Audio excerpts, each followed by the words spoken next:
Claire Ellis. Thank you, Madam Deputy Speaker. Madam Deputy Speaker, I gave my handyman a to-do list the other day, but he only finished items 1, 3 and 5. Turns out he only does odd jobs.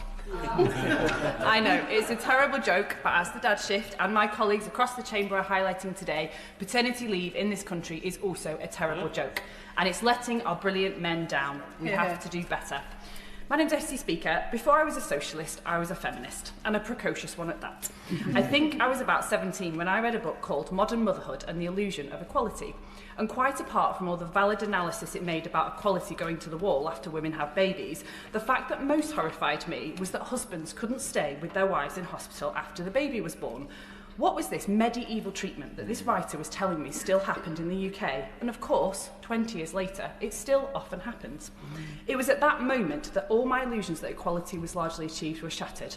I had grown up on the girl bosses of the 80s, like the glorious late Diane Keaton in Baby Boom.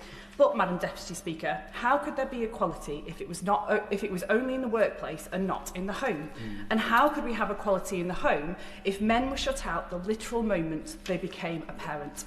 So this International Men's Day, the plea I want to make to this government is to take the possibly once-in-a-generational chance we have to lock in 6 weeks paternity leave paid by the government at full pay.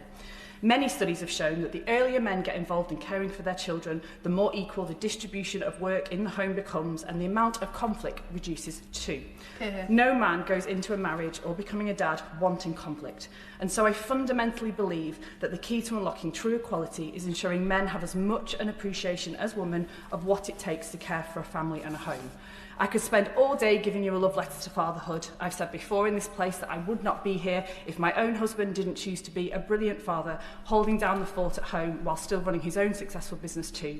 I see my friends' husbands trying so hard to be the dad that often they didn't have themselves. We are letting men down by not giving them the money, the structures and the role models to help them embrace this huge experience in life that I know men in generations past have been excluded from.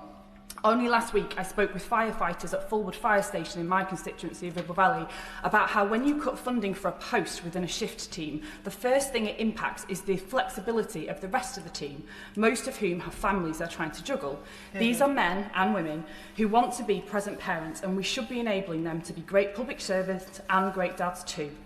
Madam Deputy Speaker, I'm a huge fan of how the internet and social media can connect people, so I cannot celebrate fatherhood without shouting out some of the brilliant creators on Instagram and elsewhere who make dads feel less alone.